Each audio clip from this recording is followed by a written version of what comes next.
me a story about your mother. I don't have any stories. She never did anything. Never went anywhere, never did anything. I don't know. She was just home.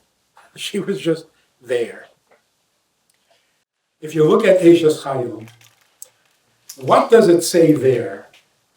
Give me one pasuk, one compliment to the great woman Eshes Chayil that is unusual, heroic, special. What does it say there?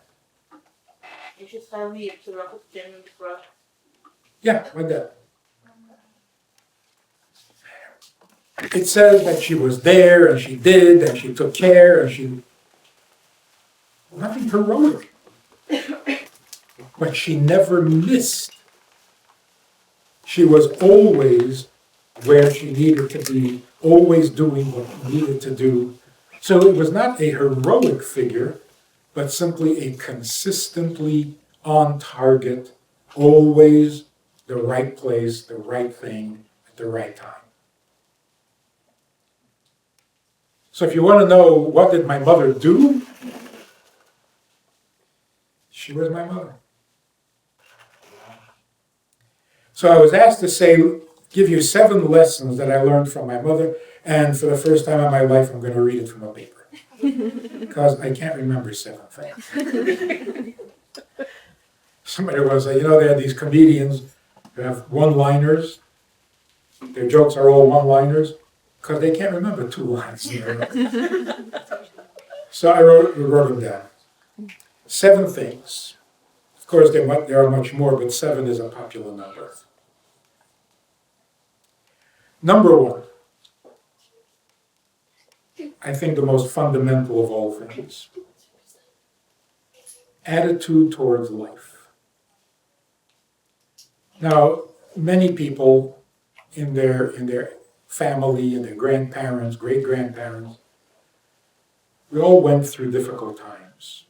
They lived through the war.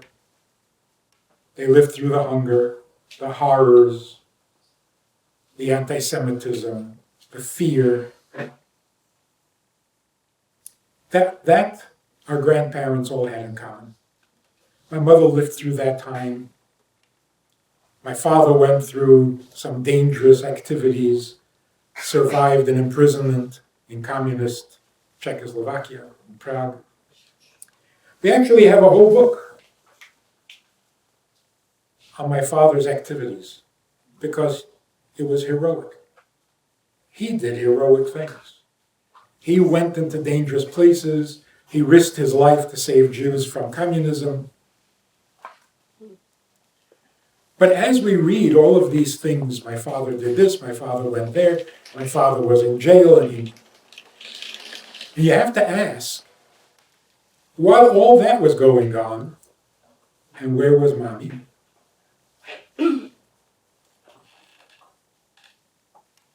So like all the great women in Torah, it's all quiet, it's all modest, it's all unheralded. The husband gets all the praise. And where is the mother? Where is the wife? Where she needs to be. Always where she needs to be. So, the first thing is the joy of life.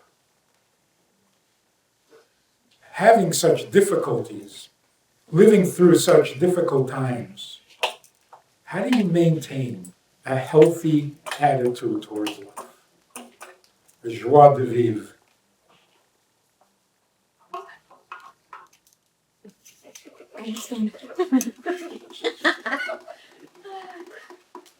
Today we have these difficulties.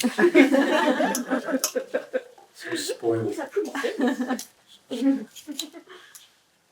There's an old television show about a policeman lecturing these teenage delinquents. And he says, you know what your problem is? This is in 1950 something. He says, you know what your problem is? You're spoiled. You dial 7 numbers, you can talk to anybody anywhere in the world. You're spoiled.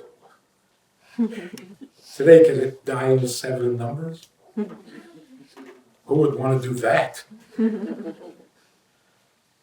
So, every generation has its problems. So one of the things about attitude towards life, whatever was going on, my mother found the exact appropriate insight into her life.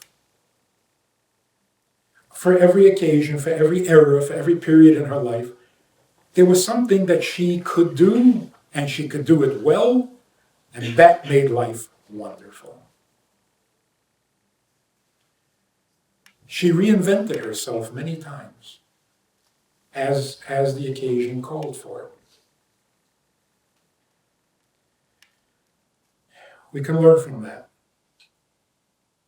Like that famous story about the guy who didn't get angry when his wife destroyed the esrog, which he had bought at the expense of his tefillin. You know the story. What was the secret there? The secret was he reinvented himself according to what needed to happen. When it was weekday, he had tefillin.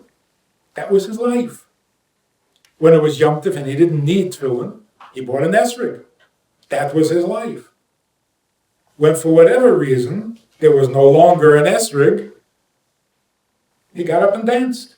Why? Because that's what you do on Yom Tov.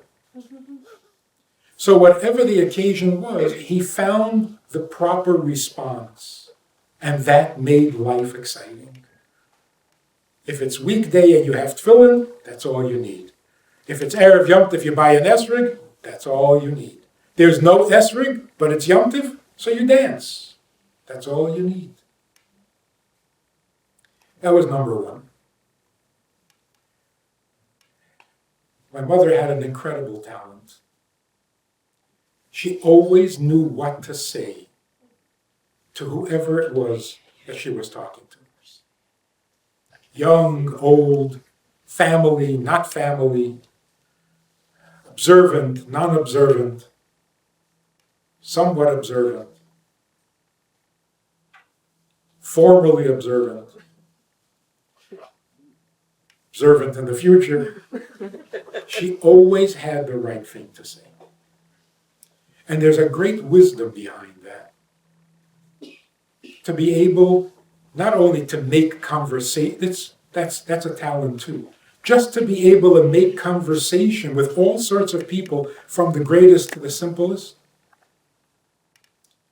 But to actually be able to say exactly what needs to be heard and what needs to be said, that is really a wisdom that is enviable. Certainly admirable.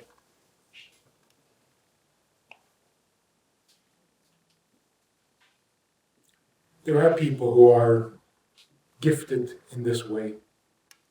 And how does it express itself? Anyone you talk to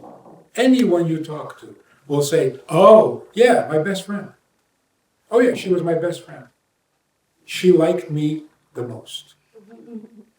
Everyone was convinced of that. Because how else can you know what to say to a person unless you like them a lot? The Rebbe once said, and again a famous story, the Rebbe told Sharon not to get on a plane. And when they asked the Rebbe, how did you know the plane was going to be hijacked? The Rebbe said, I didn't know. But when I'm talking to somebody, out of love and empathy, the right words come.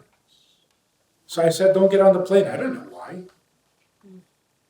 But when you care about somebody, the right words will come up.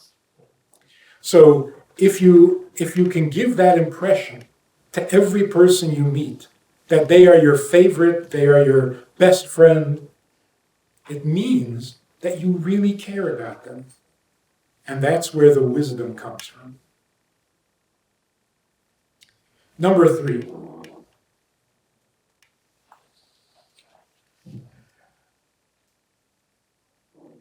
She had a great way of criticizing. It was brief, it was blunt, and it was bloody. Because when she criticized, you knew you had been called. Because just as she knew exactly what to say to everybody, which was friendly, positive, and so on, she could get to the real core of what it is you're doing wrong. Go right for the jugular. And so innocently, so nonchalant, without any rancor, without any bad feelings, without just an observation from an older woman. Take it or leave it. And you took it.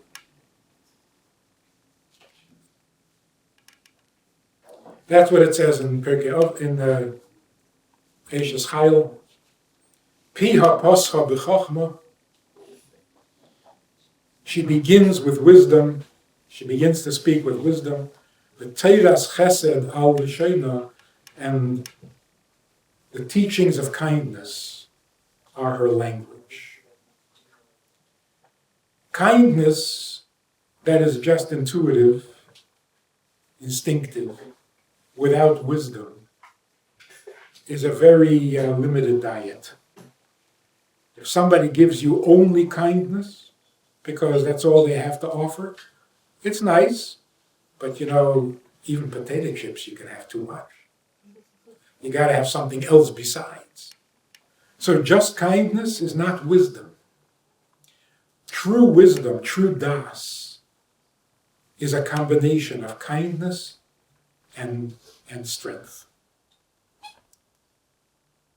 If she was able to compliment you and make you feel like $1 million, she was also able to criticize you and make you feel like a worm. And you never resented it because she's right. She's right. What are you going to do? Number 4.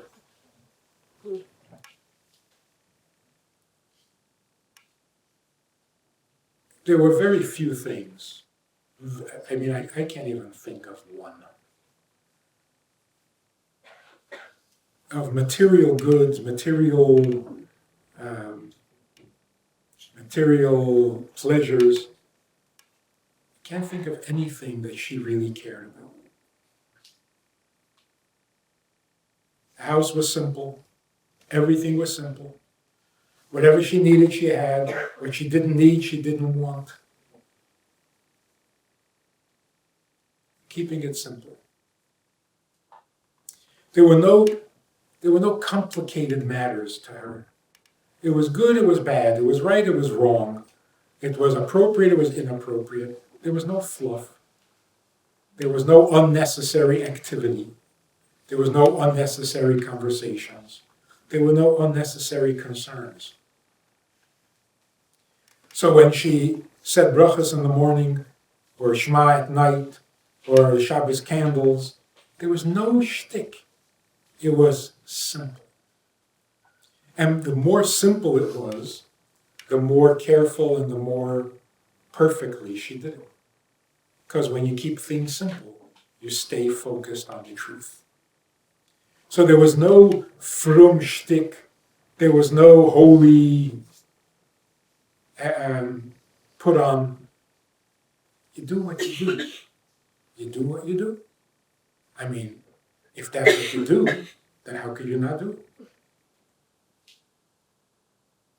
I was 70 years old. That was not a long time ago. I was 70 years old. I was in the house. All the cousins, nephews, the whole family was there. It was Motzei Shabbos. Everyone had made Havdalah. And they were saying V'yitem L'cha. I was going to go home and make Havdalah at home. So I wasn't saying V'yitem L'cha. And my mother says to me, V'yitem L'cha is not for you? and my nephew cracked up. He said, you're 70 years old, you're getting mussar from your mother? There's no hope. I got nothing to look forward to. simple, direct, uncomplicated, uncluttered. Not saying Vietnam. That was keeping it simple and simply keeping what you're supposed to keep. Number 5. As simple as her life was in terms of materialism, that's how sophisticated her life was when it comes to talent, excellence, things that counted. She had such good taste. Only the best, only the greatest. She was not impressed with mediocre in anything. If something was really wise and really correct, she was very impressed. If it was, she wasn't impressed at all. She heard me lecture many, many, many times. She was impressed once. Said, when you're good, you're good.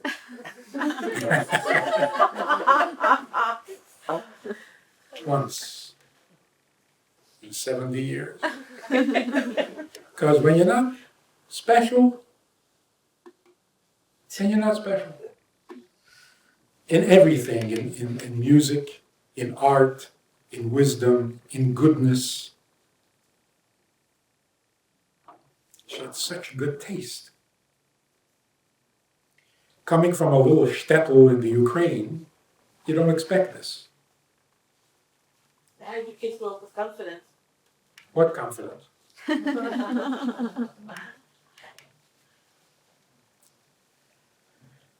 Number 6. There are people who are smart and know what to say at every occasion. There are people who are even smarter and they know what to feel at every occasion. Now the Gemara says, don't laugh at a funeral and don't cry at a wedding. Why does the Gemara have to say that? Because people tend to do that. Their emotional IQ is not very great. So their emotions are not appropriate. When you're supposed to laugh, they cry. When you're supposed to cry, they laugh. Or when you're supposed to laugh, they don't. And when you're supposed to cry, they don't. Or when you're supposed to cry, they shed a tear.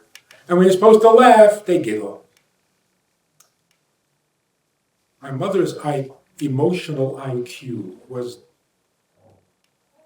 like that of an old chassid of the Alter Rebbe. Always the right emotion and full. I've never heard anyone grieve the way she grieved when my father passed away 13 years ago.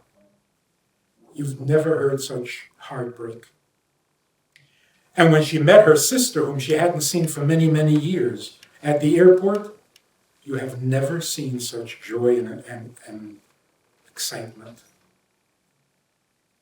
So she was fully there, emotionally, and not at all hesitant to express what she was feeling. So when she grieved, it was real grief. Awesome. And when she was happy, it filled the room. Emotional IQ. And finally,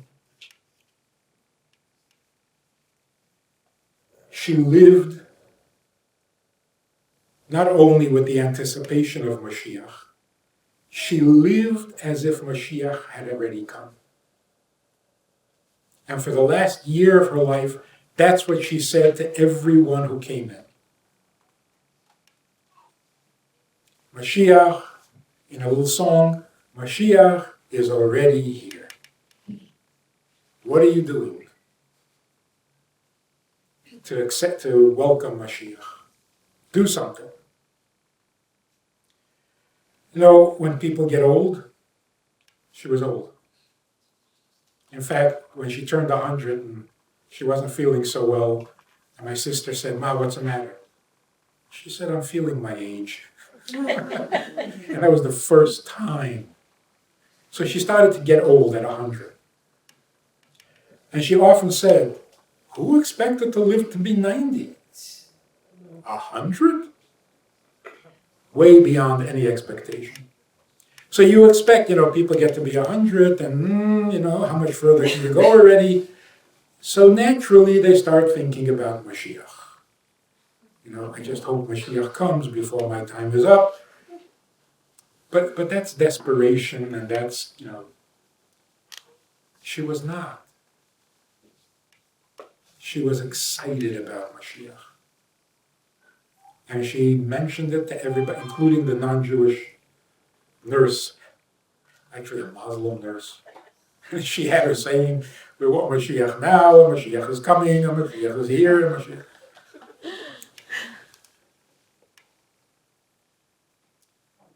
The ability to look forward when you're 100 years old. Do you know anybody like that? First of all, do you know anybody 100 years old? And if you do, are they not always talking about the past? What 100-year-old looks forward? Or without dread? Not dreading the future, excited about the future because Mashiach is here. Things are going to get good. Amazing. And I think that looking at what's happening in the family since she passed away, which is only a handful of months, she's doing something in her own quiet way, getting things done, no nonsense, just what has to happen, make it happen, it happens, next. So to sum it all up, there are people who are chachamim because they have chachma. They can be very good people, they can be very annoying. These very bright people you can't stand. They have chachma, but not much else. And not only do they have not much else, they don't know what to do with their own chachma. They're like a little overwhelmed with their own brilliance. They don't know where to put it, they don't know what to do with it, because that's all they got. And then there are people who have a lot of bina. They're really insightful. They analyze things and they figure things out, and they're really on target. But they're not wise. They know a lot, they're smart, they have a good head. They're not wise. Wisdom is a whole different thing. There's the expression, a smart person, a chacham, can get himself out of any predicament that a wise person would never get into in the first place. The difference between wisdom and chachma. A wise person, the person who has das, that's a whole different human being. And that's why in the Shemona Esrei, we say, Atachenu Adam Das, and we say, Chachma, Bina, and Das. But the Das is the emphasis. Chanena Meitcha Chachma, Bina, Vadas. And that bracha is called Birchas Hadas, even though Chachma and Bina are mentioned too. But that's not. So, Motzei Shabbos, Ma'ariv, in the bracha of Das, we make Havdalah. And the Gemara asks, why is Havdalah in that bracha? And the answer is, because if you don't have Das, then you don't really know the difference between Shabbos and weekday. You don't really know the difference between Kodesh and Chol. And you don't really know the difference between Yisrael and La'amim. Das is that ability to distinguish. It's discriminating. It's like you know a lot of many things, but you don't know where to put it. You know that there are problems you can't solve. And you know that there are problems that you must solve, but you don't know which is which, because you have no das. So you try to solve the problems you can't solve, and you neglect the problems that you should be able to solve, because you don't have das, the ability to discriminate, to know what's what, to know where things belong. So you have a lot of good things. You don't know where to put it. You don't know how to set it up. You don't know what comes in the front, what goes in the back. So your priorities are not always correct because there's no das. Your sensitivity is missing when there's no das. You can't feel another person's pain. You can't share another person's joy, no matter how smart you are, if you don't have das. Das makes you sensible, meaning you sense things, you feel things. Without das, you're not margish. You don't feel. You don't feel the shame of inappropriate behavior. You don't feel the pleasure of appropriate behavior. Das basically means a person who is internally healthy. When you're internally healthy, you are modest by nature. No need to embellish, no dramatics, no show to put on, no need to make an impression. I remember she was in the hospital and we were worried how her mood was. This was when she hurt her hip years ago. And in the hallway, there was this woman from Russia, speaking Russian. I said, "Where are you from?" She said, "Uzbekistan." I said, "It's great. Come talk to my mother." And I thought my mother would be so happy to see someone from Uzbekistan and to talk Russian. Hi, how are you? Okay? There was no attempt to make an impression. There was no unnecessary excitement. It was like, yeah, fine. So she speaks Russian. So she's a human being. And which reminds me that this clip where this Israeli something official was speaking to the Rebbe, and they were having a very pleasant conversation by the dollars, and then he says to the Rebbe, he says, my grandfather was from Lubavitch. And the Rebbe says, you don't have to bribe me. I like you the way you are. Wow, your grandfather's from Lubavitch. I'm talking about you. So what's the difference? Where you're from, what language you speak. In the best of all stories, that shows this quality of life and this simple, direct, artless emes. I came home one day from 770. We lived just a few blocks away on President Street. I don't remember how I was, 16, 17. And for some reason, something I never did before, I said to my mother, "What's for dinner?"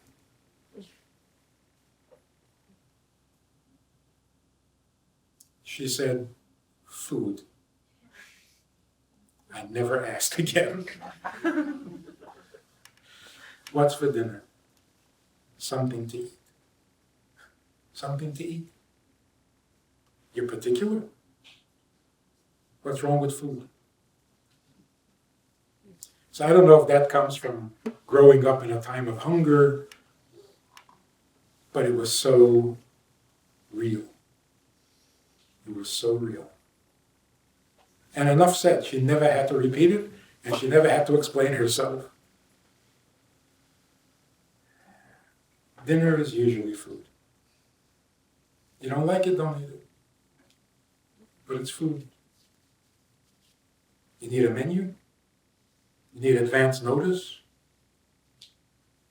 keep it simple. Keep it real. Stay focused on what's important. Don't get excited about things that don't deserve your excitement.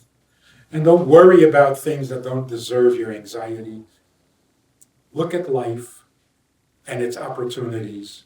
And if you can't see so well, well, then you hear better. You can't hear so well, well, you can still be coordinated and accomplish things and make eggs by yourself and don't have to depend on anybody else. And when your hands stop working, well, you still have memories and you can tell people things that you remember that they don't. There's always something to live for and to live by. If you keep it simple. So what is the greatest virtue? That encompasses all the others? Simple. Life is simple. Truth is simple. Yiddishkeit is simple. Being a mensch is so simple. If it starts to get complicated, you're going in the wrong direction. So keep it simple. Simply do what is simply necessary, and not any less, and not any more, and you'll never have any regrets. I've never heard my mother express a regret. Is that good?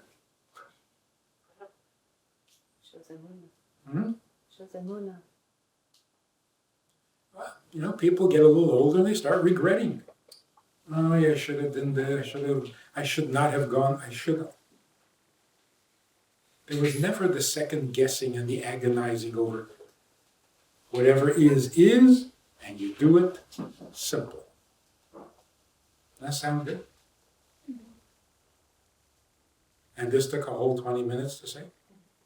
It's so simple. We should all be inspired by that. If we could all be simple, we could all start living Mashiach. Because what's going to happen when Mashiach comes? It'll be simple. Right will be right, wrong will be wrong, people will be good, animals will behave. Why? Simple. Because it's the way it's supposed to be. If it's supposed to be, you do it. Why does it have to be complicated? Why does everything have to be torturous? Why does everything have to be so? It's not.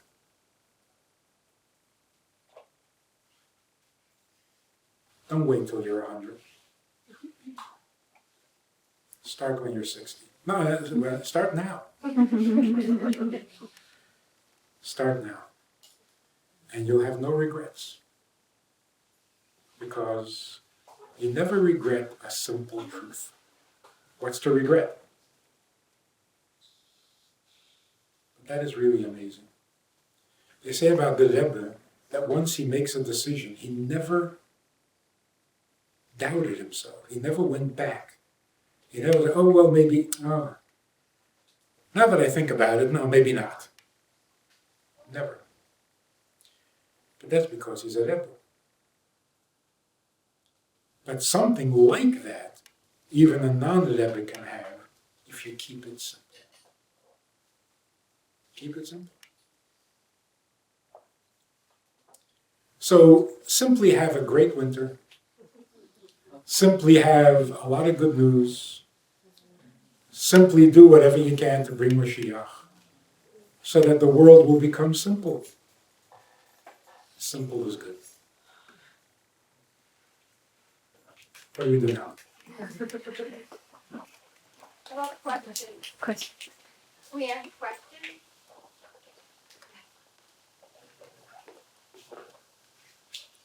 I'm just wondering, I guess,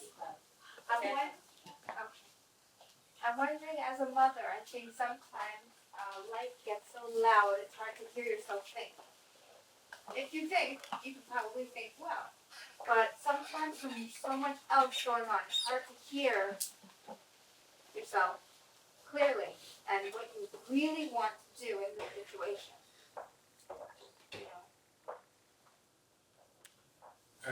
Yeah, there are some people who are very hypersensitive to noise. any noise. But you're not talking about noise. You're not talking about the sirens outside. Right. It's You're talking about mental noise. Mental noise means you're not keeping it simple. You're taking in too many things, worried about too many things, distracted by too many things.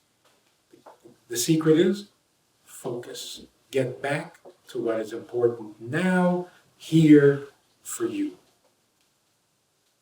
That clears up the noise. So you have a house full of kids, and there's a lot of tumult, and there's a lot of screaming, and there's a lot of, okay. And you're doing what? Resenting? Feeling overwhelmed? Out of control?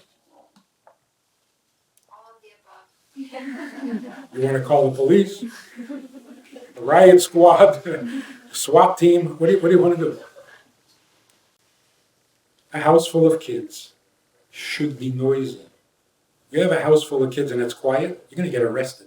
What are you doing to those kids? So if you have a loud house and it's positive loud, kids are having a great time, remind yourself that when that ends and they're all out of the house, you're going to miss it. You're going to miss it. It's a lot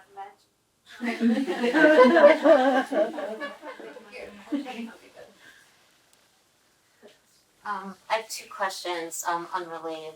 So the first one is about giving criticism. You talked about how your mother gave you criticism. So my question is about how to give criticism in the sense that we know that anytime we see a human being, whether it's a friend or a spouse or a child or a coworker, doing something that is rubbing us the wrong way or we think is wrong or whatever, it's all a reflection of what's in here. They're all mirrors. And so my question is, you said your mother was very direct and told you when something was wrong, but what about the school of thought of don't say anything, look inside yourself, where are you exhibiting that same behavior, fix that in you and it will disappear out there. So I'm just wondering when to know which is the right way to go about it. They're both true at different times and in different circumstances. Sometimes what you're seeing is just annoying you because you're frazzled, and sometimes what you're seeing is wrong and you're supposed to say something. It takes a little wisdom to know which is which, right? But I think that what I saw in my mother, if you're going to criticize, if it takes more than one short sentence, you've got it wrong. It's not a criticism, it's a lecture. What are you lecturing?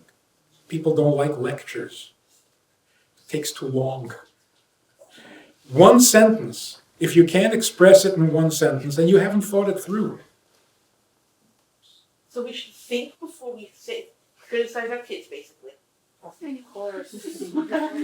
That's all adage. And how do you know the difference?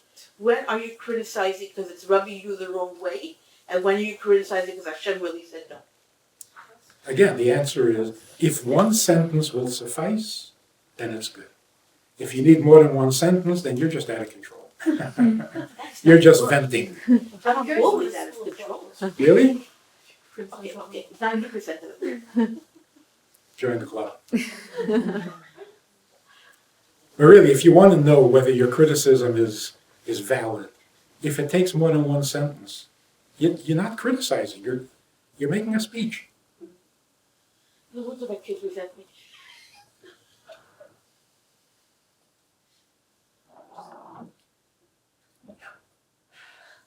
Even an injection in the doctor's office, it only hurts for a minute. If it hurts for more than a minute, stop it. So a criticism should be clear, sharp, to the point, and done. If that's not effective, then don't do it. Then think it through a little more until you get it straight in your own mind. Sometimes lectures have their place. In a classroom where kids are bored anyway, you might as well lecture. Now I'm talking about But it's lectures something that usually usually not done positive the right and way, focused and on you really you. have to explain to them why You know, we don't practice Musar speeches. Just say what's right. Correct a mistake. You know, move on. Always have more value in that too. Kids have short attention spans anyway. That's right. Exactly, that's right. Now, you know, I've given my kids a lot of lectures. Never effective. Never effective. There was one time in Minnesota in the winter, when you go out, you have to get dressed. A lot of dressing. And then you come back in, and you're all wet, covered with snow, children particularly, right? So here's, maybe you don't know if you don't live in Minnesota, to get your boots on over your shoes when they're wet, impossible. So what do? Mother comes up with a brilliant solution. You put plastic bags on your shoes and then slide them into the boot, and you solve the problem. So my son was about 8 years old, and he's sitting on the stairs trying to get his boot over his wet shoes, and it's not going. Boot over the shoe? Huh? Boot over the shoe?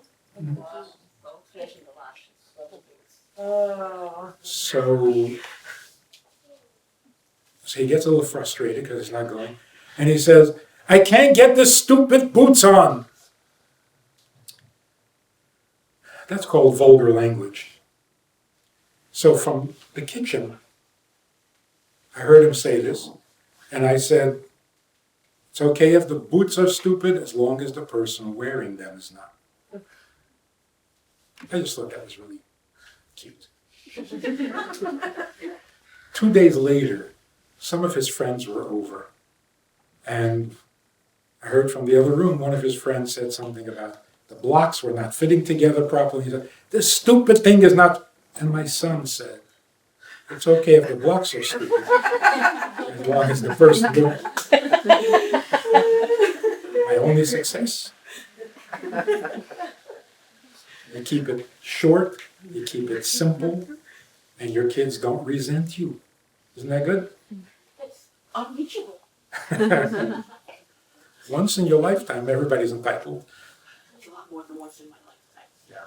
Kids will tell you what a mooch I am. Right. Keep it simple. But seriously,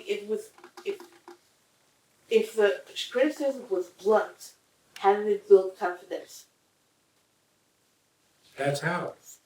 You don't bury them in criticism. Criticism doesn't hurt. It's all the baggage that comes with it. And a kid never says, "Yeah, you corrected me on that." Never said. "You're always after me. You're always complaining." See, it's not the criticism. It's the style. Anyway, this was not supposed to be a lecture on how to raise kids. This was just supposed to be a little inspiration from a great woman who did nothing all her life.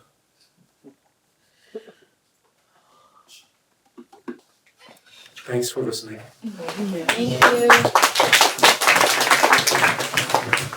you.